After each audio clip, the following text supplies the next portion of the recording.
அதிமுகவுக்கு சாதகமாக இருக்கும் 2026 அரசியல் களம். சமீபத்தில் 2026 சட்டமன்ற தேர்தலுக்கான கருத்து கணிப்பு மக்களிடையே நடந்து வருகிறது. இதில் பல்வேறு இடங்களில் அதிமுக வெற்றி பெறும் என செய்திகள் வந்த வண்ணம் உள்ளது. இந்த கருத்து கணிப்பு அனைத்தும் டிடிவி அவர்கள் இணையும் முன் எடுத்தது என்பது குறிப்பிடத்தக்கது. அவர்கள் இணைந்த பின்பு அதிமுகவின் பலம் இன்னும் கூடியிருப்பதாக பேசப்படுகிறது.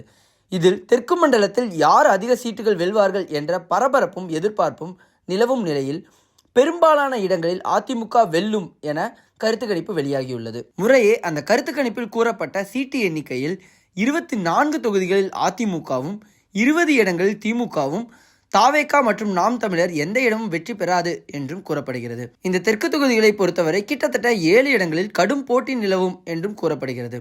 வாக்கு சதவீதத்தில் திமுக 37.59%, அதிமுக 37.4%, தாவேகா 13.73%, நாம் தமிழர் கட்சி 6% வெற்றி பெறும் என்று கூறப்படுகிறது. வாக்கு சதவீதத்தில் திமுக கருத்து கணிப்பில் முன் வந்தாலும் சீட்டு எண்ணிக்கையில் அதிமுகவுக்கு அதிக இடங்கள் கிடைத்துள்ளது.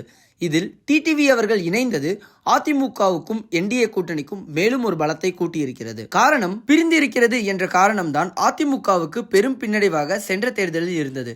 அவர்கள் மீண்டும் இணைந்தது கட்சியின் பலத்தையும் கூட்டணியின் பலத்தையும் கூட்டியிருக்கிறது. இந்த கூட்டணியின் சேர்க்கையால் சீட்டு எண்ணிக்கையில் மேலும் மாற்றம் வரலாம் என்றும் எதிர்பார்க்கப்படுகிறது. மேலும் இந்த தேர்தலில் அதிகம் எதிர்பார்க்கப்பட்டு முதல் தேர்தலை சந்திக்க போகும் தளபதி விஜய் அவர்களின் தாவேகா கட்சிக்கு நல்ல ஓட்டு சதவீதம் இருந்தாலும் எந்த இடத்தையும் வெற்றி பெறும் வாய்ப்பு இல்லை என்று கூறப்படுகிறது. இதற்கு பலரும் சொல்லும் காரணம் அவருடைய படங்களுக்கு ரசிகர்களாக இருப்பவர்கள் அவர் கட்சியின் தொண்டர்களாக இருக்கிறார்களா என்பதே பலரின் கேள்வியாக உள்ளது.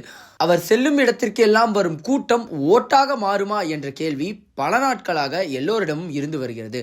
அந்த கேள்வி கருத்து கணிப்பிலும் பிரதிபலித்துள்ளது. பல இடங்களில் நல்ல ஓட்டு சதவீதம் இருந்தாலும் எந்த இடத்தையும் தாவேகாவால் வெற்றி பெற முடியாது என்று இந்த கருத்து கணிப்பில் வெளியாகியுள்ளது. இந்த கருத்து கணிப்பு பற்றி உங்களுடைய கருத்து என்ன என்பதை கமெண்டில் பதிவிடவும்.